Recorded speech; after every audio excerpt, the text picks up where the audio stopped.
Tonight, on the eve of the American election, we take a special look at the world's most consequential ballot from a global perspective. Over the next 60 minutes, we'll be asking what it means for countries like Nigeria, for the African continent, and for crises around the world. American elections are, of course, not usually decided on foreign policy.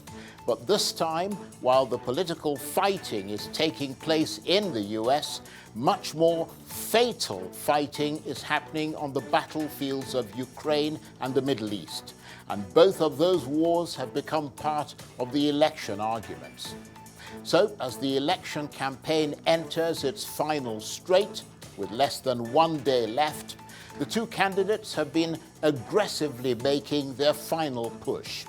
But opinion polls suggest the race is just too close to call.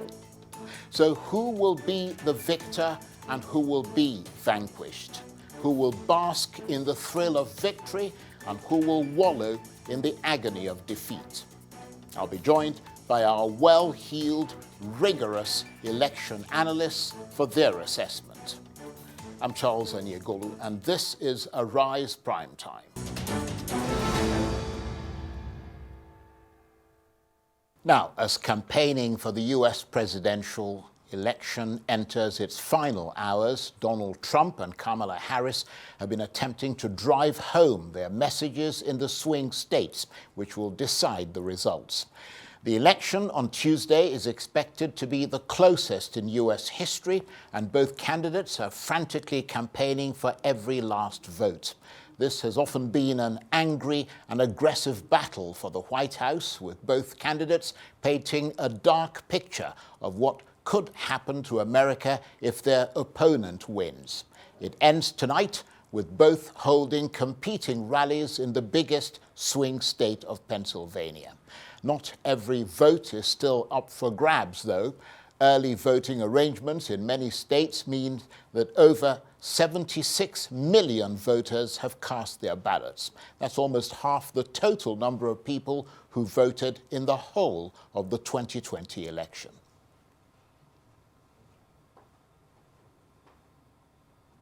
Make no mistake, we will win.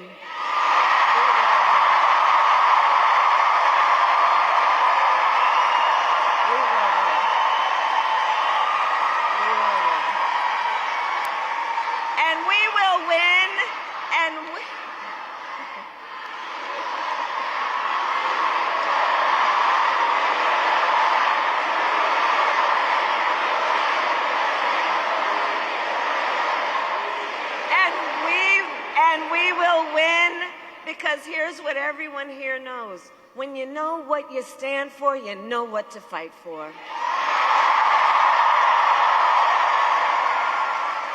And we have an opportunity in this election to finally turn the page on a decade of politics driven by fear and division. We are done with that, and we are exhausted with it.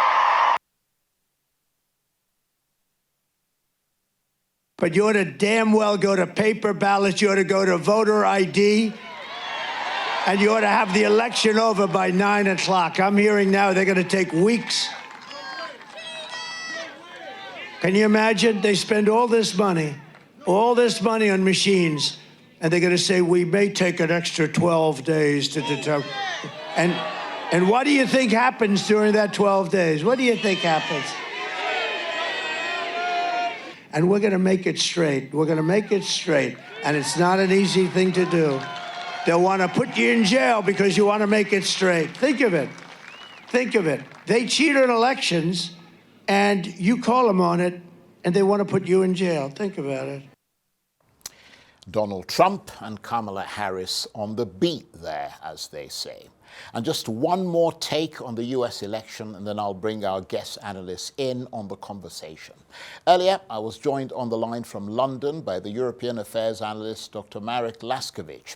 He's been observing the rhetoric of the two candidates in the US election campaign about the war in Ukraine, which is one foreign policy issue that's become part of the American election arguments. Dr. Laskovich, now that I've got you here, I hope it's not going to be like I'm springing a surprise or anything, although we've talked about it before. We've mentioned the US. But I'll go ahead and spring it anyway. I mean, yes, spring it anyway. Go on. I'm quite confident in your analysis, and I wanted to talk a little bit about the US election and Ukraine on the eve of that ballot. Donald Trump saying that if he's returned to office, he will end the Ukraine war on day one. His Democrat opponent, Kamala Harris, saying that Mr. Trump is planning to force Ukraine to surrender and to accept that Russia can take possession of the territory that it has seized from Ukraine. Some have suggested that this could even be an existential moment for Ukraine. And in that regard, the Ukrainians see Kamala Harris as the more favored candidate because she has said that support for Ukraine would continue. I wonder how you assess all that. Actually, we're in between two, in their ways, equally unpleasant possibilities. Let's take the first one of Donald Trump. It is quite clear what he has in mind because he's already said it. He is tired, as are many American voters, of shelling out money. Please remember, America's in debt, of shelling out endless amounts of money for a war without end. Nothing that President Zelensky has suggested is likely to bring this war to an end. So Trump has stepped in his usual Bruce manner, said he can do it. He can in one sense, because if he were to cut off all aid to Ukraine, indeed, Ukraine would be forced to the negotiating table. And here comes the problem. If it is, using Kamala Harris's words, a surrender, just a blatant secession of territory, that would be very bad because Russia might go on and do the same thing elsewhere. Amongst the countries which have a huge pro-Western minority is, of course, Moldova, which you mentioned, but that's far off from Russia. It's rather the Baltic states. On the other hand, if Kamala Harris wins, the problem is the last words they said was owing to the fact that the North Koreans have now joined the Russians, that Biden, and presumably therefore Kamala Harris, are prepared to let Ukraine use American missiles without any restraint. That is what they were hinting at, stated. However, nothing of this has happened because everyone's waiting for the election result. If it is a choice between a gung-ho Democrat and, if you like, a surrendering a Republican, neither is very good as a choice. One escalates the war, and one, if you like, hands Russia a victory on the plate. The correct solution is, according to my analysis, that there should be some compromise, which neither side wins, but certainly that is the key word.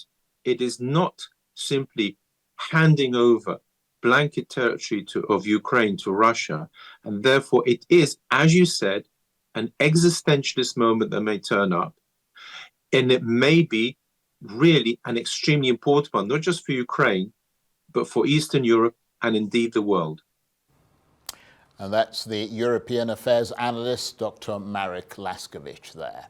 Now, while the result of that election, first and foremost, affects Americans, the rest of the world is watching closely, even nervously, as whoever wins the White House will have an impact on countries and crises across the globe, including here in Nigeria. And now to our guest commentators. And for an African take on this very consequential American election, I'm joined now in the studio by the noted professor of political science, Professor Ibrahim, who's also chair of the editorial board of Nigeria's Premium Times newspaper and senior fellow at the Center for Democracy and Development. And also by the distinguished fellow of the Abuja School of Social and Political Thought, Professor Udenta Udenta, who's also the founding National Secretary of the Alliance for Democracy. And both professors are noted national and international psephologists. Gentlemen, thank you very much indeed. It's a pleasure to be with you, Charles. It really is nice to have you here. And on such a crucial question. Let me start with you, Professor Ibrahim. How closely is this US election being followed in Nigeria? Do Nigerians care about the American election? I think concern about the American election has been declining all over the world, and certainly in Nigeria. You remember during the last two elections, Trump in particular had a huge Nigerian followership. And there were events being organized to support his campaign and all that. But I haven't seen that much interest this time. This is because I think over the past 8 years or 10 years, the esteem people around the world have for America has declined steadily. And people are also very concerned about the extremism that we see in both political parties in the United States. And therefore, the worry for a lot of countries in the world is that let's pray that we don't fall into that list of countries that the United States will carpet bomb in the coming years to wipe it off the surface of the earth, which is something they've done in 6, 7 countries over the last 15 years. Well, hopefully not. Let me come to you, Professor Udenta. Is it your sense that the US election is followed with a lot of interest in Nigeria? I mean, is the average person on the street likely to have a view of what is going on there and what his or her expectations might be? I'm among the partisans, those who are deeply committed to the outcome for some reason. Some are folks who are Nigerians but in the diaspora. Some have friends and relations and family here. Some are those who somehow or the other look at the ideological, permutations there from a certain prison. But I align with Jibo to this degree that there is a waning of this obsession with the direction of American politics and direction of American power. Substantially for me, the reason he adduces there is very germane in the sense of the extremisms you find on both flanks.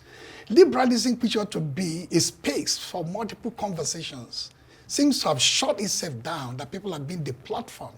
The moment you do not subscribe to a certain kind of mentality, that means the extremism of Trump is counterbalanced by the extremism of the woke generation, driving some of these cultural logics. Secondly, the post-Second World War, the so-called rules-based order, there's nothing rule-based about the order. It's American hegemony in the American century. It's being contested. That contestation has freed the space for China and Russia particularly to now become some big, big players in the system. So while people are looking at America, they're looking at China, they're looking at Russia, they're looking at other autonomous power centers in the world. So that is that kind of gradual weakening of American power. But at the same time, the American election is still very theatrical. The drama tomorrow is going to be very intense, and I love to watch it and enjoy the way we watch a movie.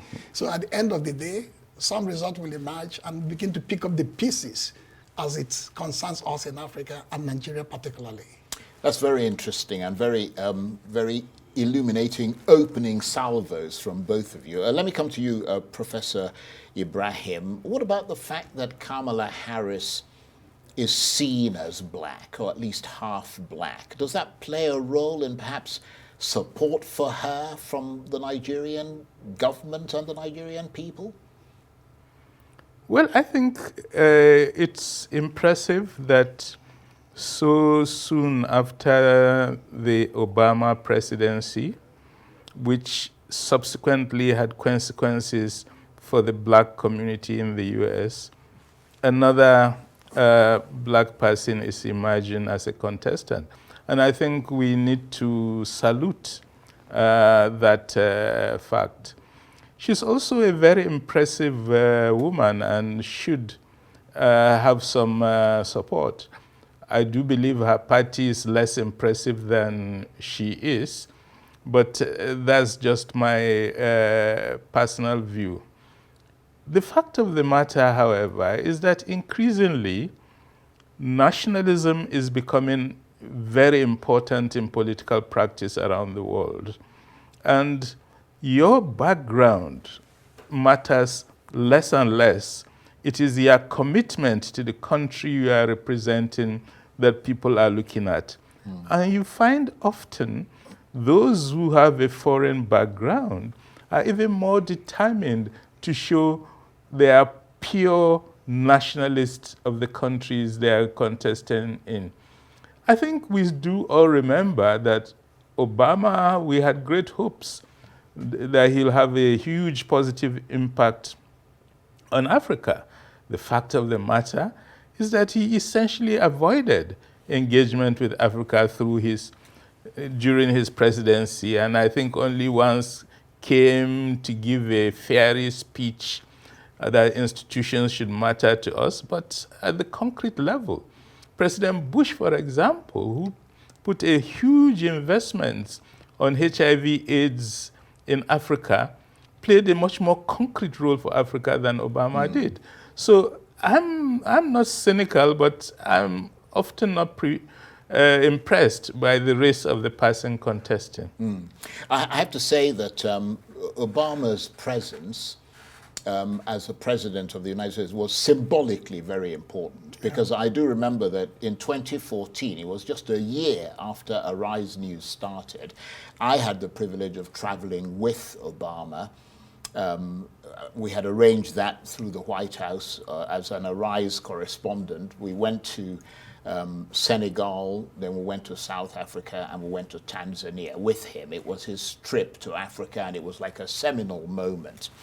But he does have a point. It's interesting that Africa used to come up in the past during US election campaigns, particularly when the candidates would be trying to court the black vote in America, for example, you know, the Jesse Jacksons and all the rest of it. But have you been struck by the fact that this time around the topic of Africa has been completely absent from the political campaigning of both candidates? It doesn't arise at all. It may interest you to know, if I take a step back, that the quagmire in Ukraine has very little to do with democracy, with territoriality or sovereignty. It's to do with geopolitics. If Russia prevails in Ukraine, then the so-called rules-based world order is gone. That is why they're spending hundreds of billions. It's not because they love the Ukrainians, it's not because they love the folks there. It's simply because it's a test case for what the world is going to look like post-Ukraine. That's why the commentator, the analyst spoke about a middle course, give and take, in order to preserve the dignity of the West and dignity of Russia. That has impact for Africa. 20 years ago, America is full of promise. Remember Fukuyama and their era of end of history thesis in late 80s and early 90s. The globe had run its morphoed ideological course. It is settled. The last one is going to be a free entrepreneur, capitalist, and so on. It's upended. 9/11 changed all that calculus, and today China is ascendant. Where is Africa in this mix? So the point is that Africa used to be a very important part of that conversation, but the delinking has been occurring for a while. It's not because Africa is not important, but America has got its hands full. Look at what Russia is even doing in Africa. Certain parts of Africa, including our own backyard there, the Maghreb, you know, and so on. With the Wagner Group and so on, with ECOWAS imploding for the first time in almost 50 years. It's all very consequential. So America is not going to battle everywhere now because of the complex geopolitical situations in the world.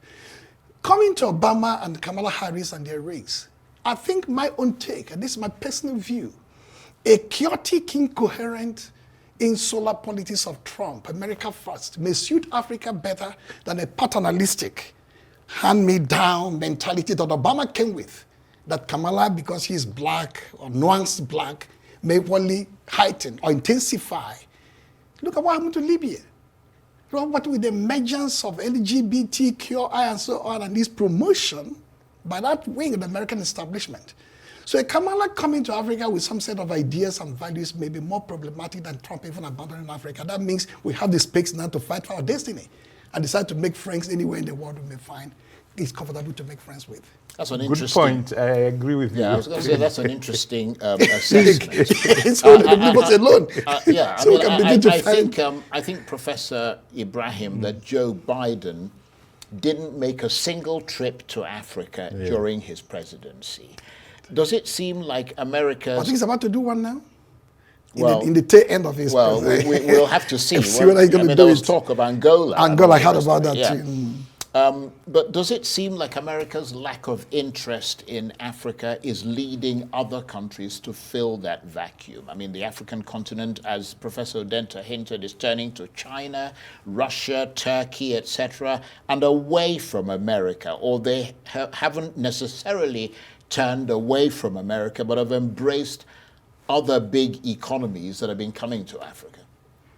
I think following Udenta's comments, it's not so much the American lack of interest in Africa, but that the world is changing and the hegemony Americans had over the world has declined considerably.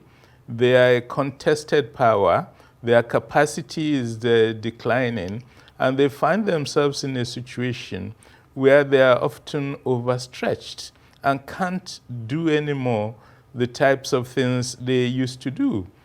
It's also a bit of panic, imagine, in the America, as this new geopolitics is likely to have a huge impact on the dollar in the coming months and years. And once that happens, America that has been living fat on the rest of the world because their currency is the world currency. You essentially have to pay them. They have to start paying. They have to start paying their bills, and that will be devastating for the United States of America because they are too used to not paying their bills and simply allowing the world to carry the American burden. In this sense, I think we are really living in very exciting times. One of the challenges the United States is facing today is that with the wars in the Middle East and in Ukraine, they find themselves incapable of opening a third front. They are running out of ammunition, their factories are largely closed, and they can't produce the arms they used to be able to produce. And at the same time, some of their rivals, the Chinese and the Russians in particular, are at the height of their industrial capacity. So there's a lot of changes happening in the world system that's making America less strong, less relevant, and less capable of interfering in the affairs of the world. And along those lines, Professor Udenta, I mean, at one point, there was an American policy to counter China and Russia in Africa, but we never really saw that taking hold on the ground, did we? Yeah, sure. It took a long while, but I think the American Secretary of State, Antony Blinken, finally in a policy document he issued about a year ago, 2 years ago, I'm not sure it's the Brookings Institution, but somewhere like that, say, we are now in an era of competition. It took them a long time to concede that unipolarity or unipolarism is over. That indeed there's now that emergent force, ascendant forces, global forces. What in Gugi, in a cultural sense, we say, moving the center, the struggle for cultural freedoms will be like struggle for political and strategic freedoms. America has considered now we are now in an era of competition. That means we have to go and recalibrate about how we deal with the rest of the world. What Prof said is very eminently correct about de-dollarization is ultimate consequence of the American fortune. And most crucially too, is not for want of trying to contain Russia and China, but look at the escalatory dynamics of the conflict in the Middle East. If it's just like Gaza you are dealing with, it's okay, you can have enough to try somewhere. Suddenly Lebanon is in the fray, Iran have been dragged into it, and it could well spread. So you have to have a pause and say, let's concentrate on the area we think much more threatened. Supply route for the global oil and so on and so forth. Ukraine, of course, remains a huge mess for them. So they have a policy, something for Africa to counter Russia and China. But incredibly, we all just share that moment here, they are overwhelmed. It's not America we used to know 40, 50 years ago, even 20, 30 years ago. And coming to their election, however the outcome, whichever party or candidate wins, even if it is Kamala, she's going to try as much as she can, to extend the frontiers of American geostrategic conversation globally, maybe find a way to end the mess in the Middle East, find a way to scale down in Ukraine. For Trump himself, the answer is obvious. He's very instinctual, he's very intuitive. There's nothing like very holistic, well thought out, rational policy options out there. His gut feeling as a deal man, as a deal maker, so on guides his thought. However the case may be, the world is going to live in interesting times post this election in the US. Yes, it certainly sounds so, doesn't it, Prof? Is it fair to say, though, just returning to the theme of Africa, that these days, when you look at the two main political parties in the United States, the Republicans, the Democrats, their overall view of Africa doesn't really change, irrespective of which administration is in power? No, it doesn't, because the United States have been clear it's always been about America.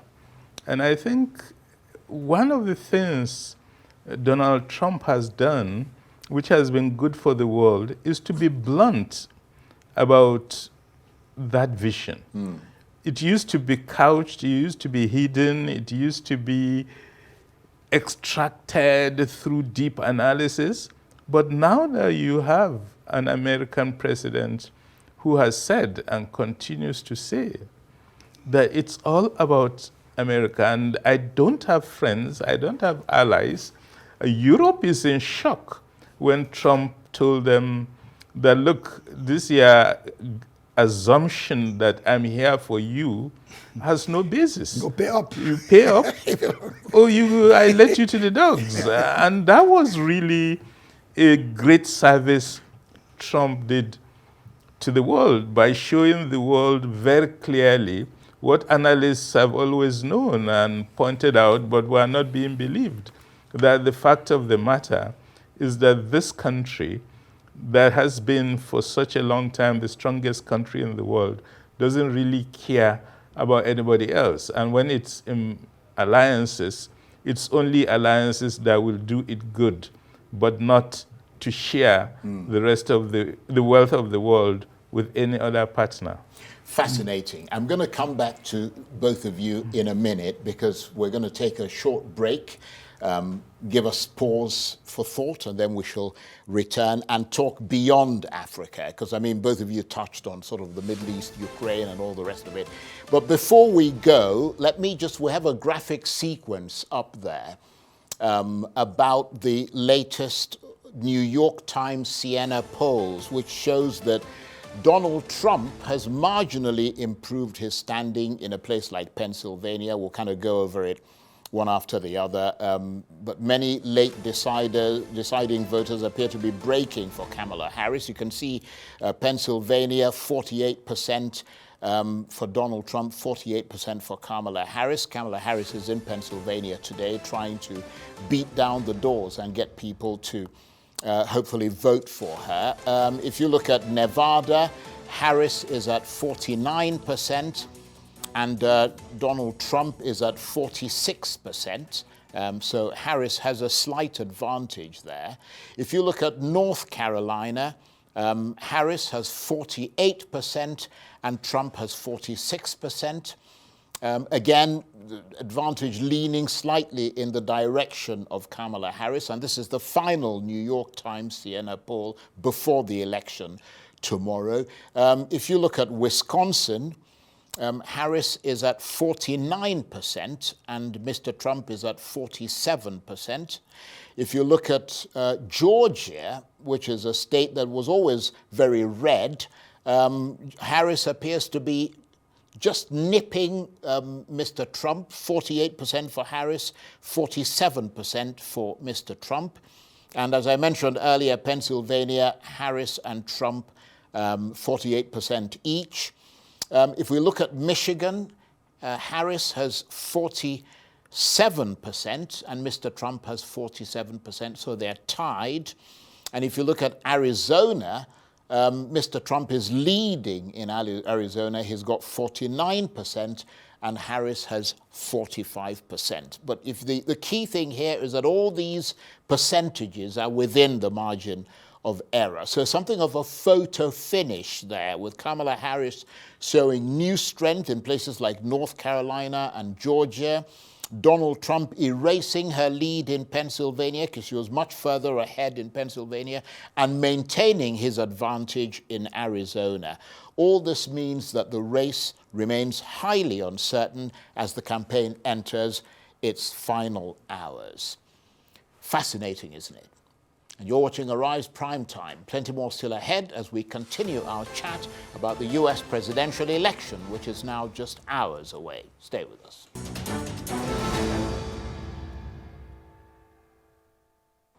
Welcome back to Arise Primetime, where we offer perspectives on the news and talking points of the day. I'm Charles Aniegolu.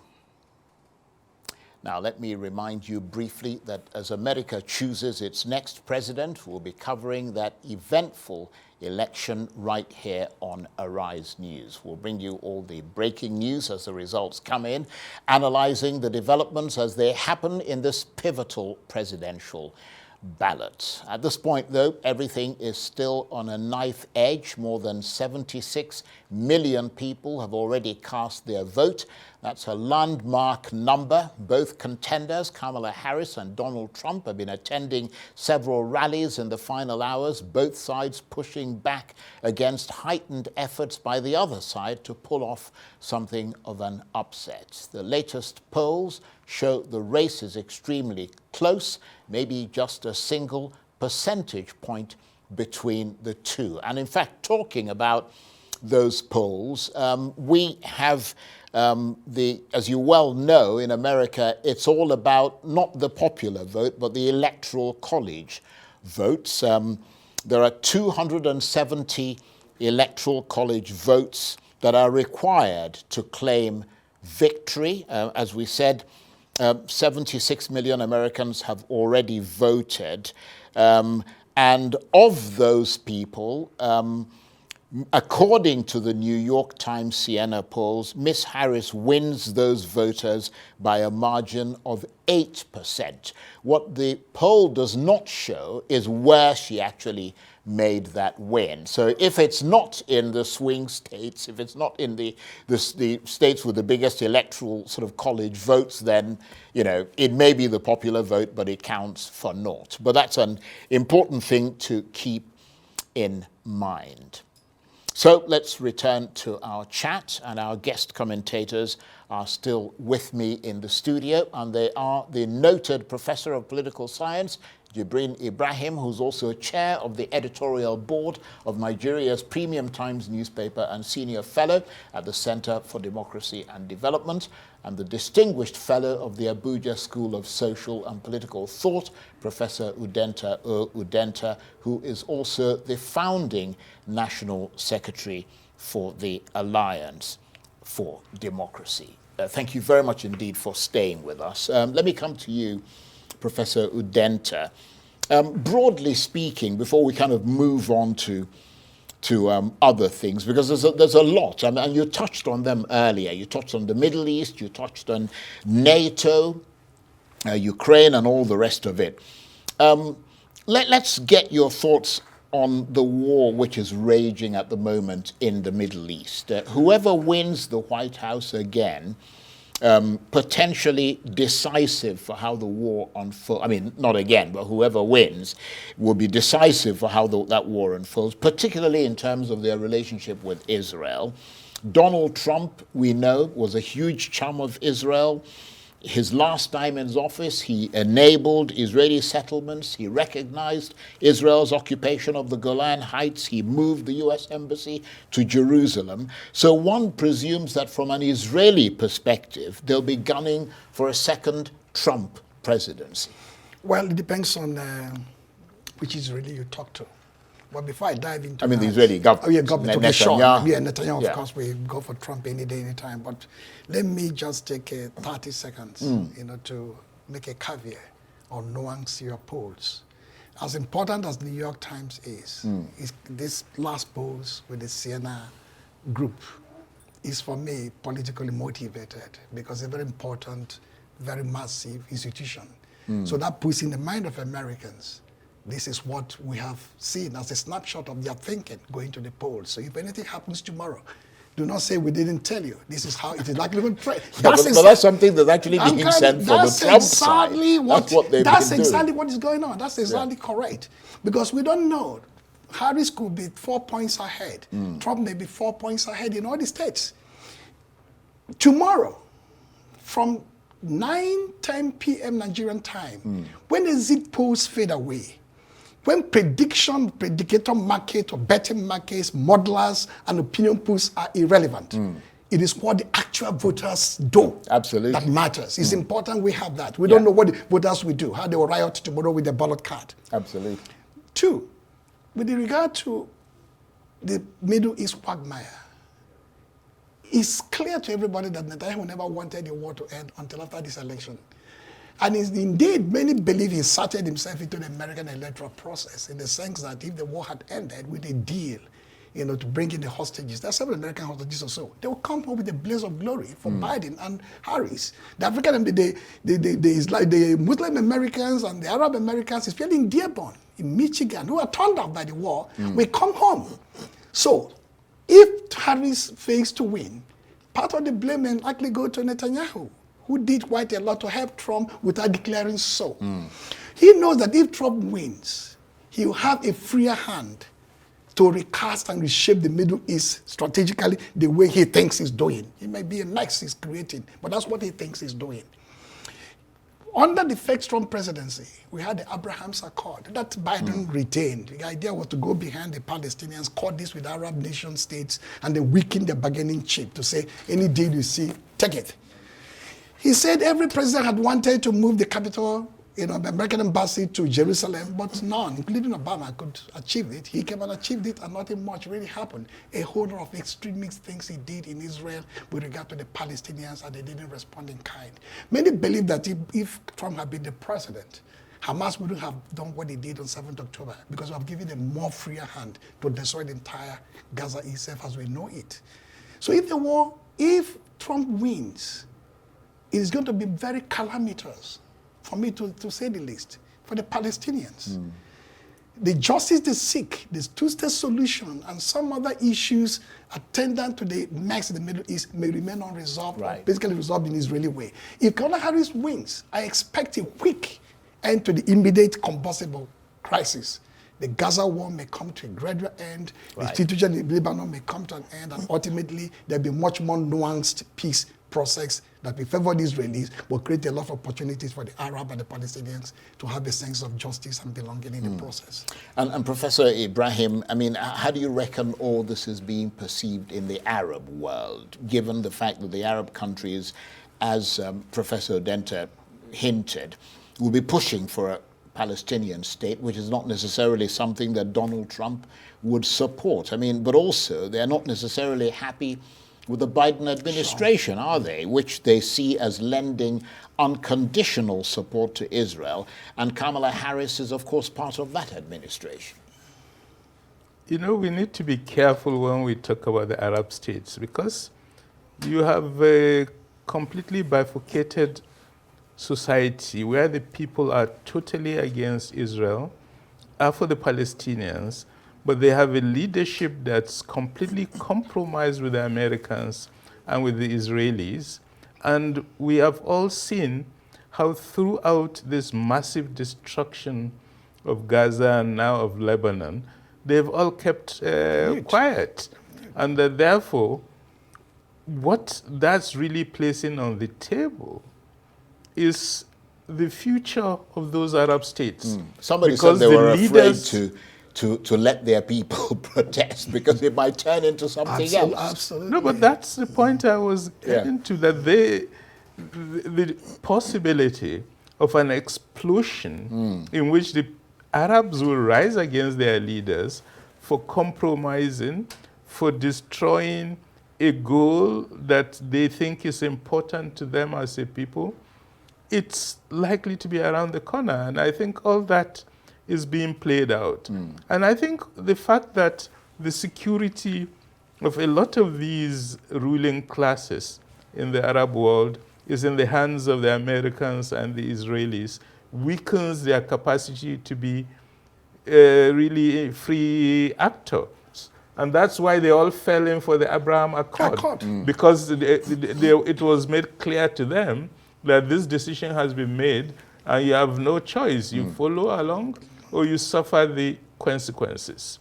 I think the hope for many of them is that the rise of BRICS and of new centers of power may give them an opportunity when they can play both cards and somehow try to develop some autonomy. And you can see a lot of them have indicated their willingness to join because they themselves are very uncomfortable with the position in which they find themselves, where they are seen to openly betray the cause of their own people and to be in the hands, as it were, of the enemies. And I think the fact that Israel has made a point of bombing mosques, of destroying families, of massacring children, and all these Arab leaders have kept quiet, is a real indication of a moral dilemma they find themselves in. And whatever the outcome of the election, that moral dilemma will remain strong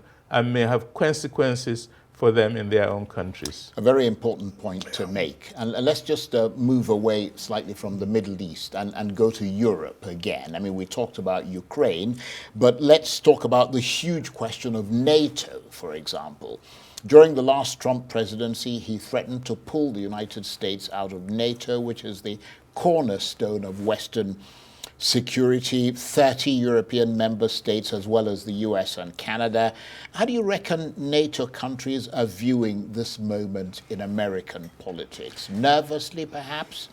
I mean, the German Defense Minister Boris Pistorius said that the US election will either mean America doing a lot less in Europe or a bit less, because America's military focus is in any case shifting east to the rising challenge and perceived threat posed by China.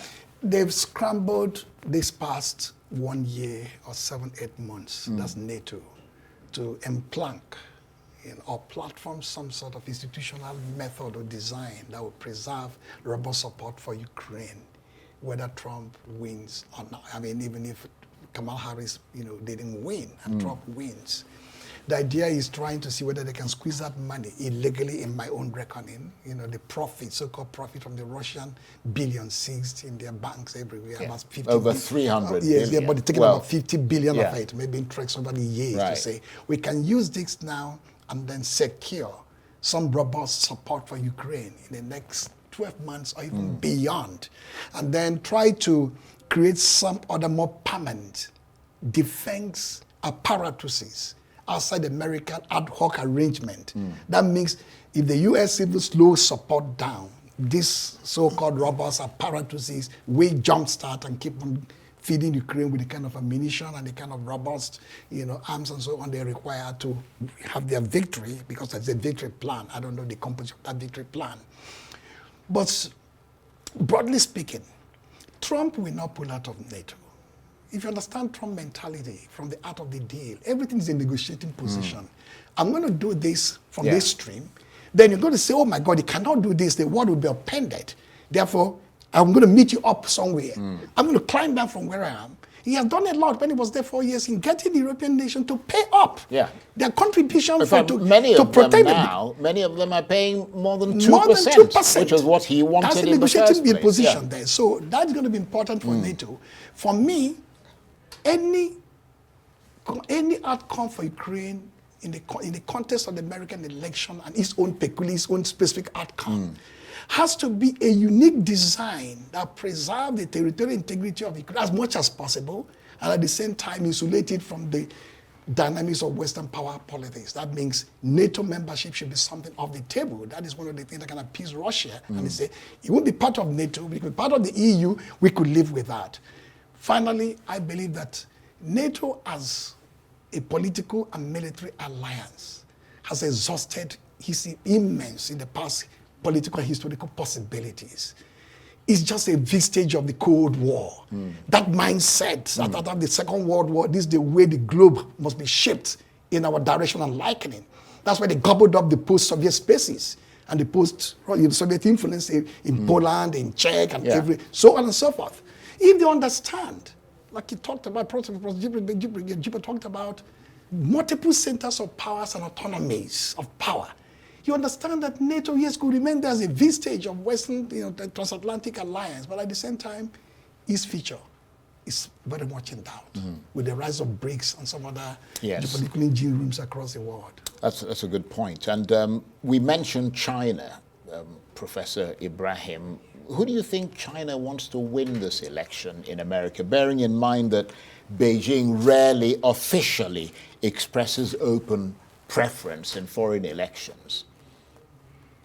I think the fact of the matter is that China received heavy blows from Trump when he was president.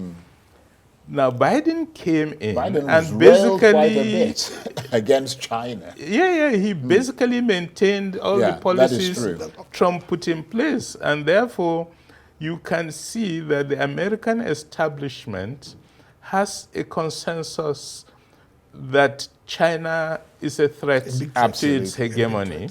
But it's a threat they can't do much about, because in terms of its economic capacities, China is already going beyond the United States. Military power, technologically, technology, everything. Look at what they're doing in space. And now America can only bluff about China. The Chinese can see through their bluff. There isn't much they can do.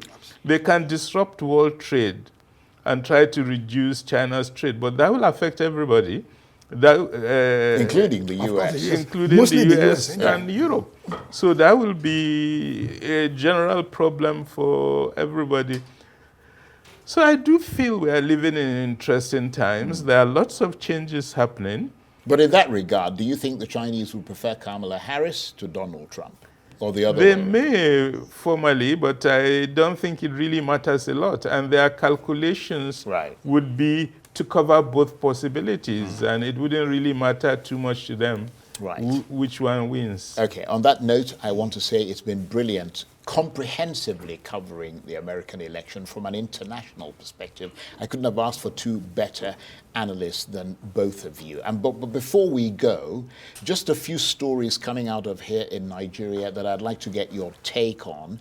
The Court of Appeal has acquitted the former Chief Justice of Nigeria, Walter Onnoghen, and has ordered the unfreezing of his assets. You may remember that he was removed from office in 2019 after the Code of Conduct Tribunal found him guilty of false asset declaration. What is your reaction to that? Just a moral clarity, to bring some moral clarity or imperative to this long-running saga. Unfreeze his money. Did he unfreeze his career?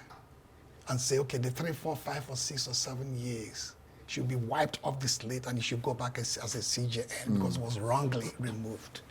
But at least he's gotten some sort of relief to say at the end of the day, he's living his life, he's remaining years and decades in a better moral shape to say, I didn't do all this stuff they said I did. But at the end of the day, this wheel of justice grinds slowly, sometimes bitterly slowly, but in his own case, in his own lifetime, he's been acquitted. The overall consequences of this kind of declaration by the judiciary may be something that could guide, our consciences going down the line. But that's the much I can say about it. There's nothing much in terms of concrete thing he's going to get out of it, except some money and then his reputation that was in tatters. Okay. 30 seconds, Prof. Your thoughts on that?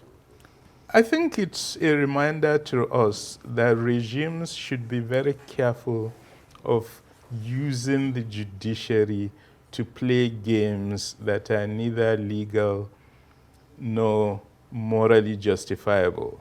There are consequences for the future it's a lesson for all of us. On that note, I want to thank you very much indeed, Professor Ibrahim, a noted professor of political science, chair of the editorial board of Nigeria's Premium Times newspaper and senior fellow at the Center for Democracy and Development, and Professor Udenta Udenta, distinguished fellow of the Abuja School of Social and Political Thought and the founding national secretary of the Alliance for Democracy. Thank you very much indeed. It's a pleasure. That's it for this edition of Arise Primetime. Join us again tomorrow from me and the entire team here in Abuja and Europe. Bye-bye, and thank you for watching.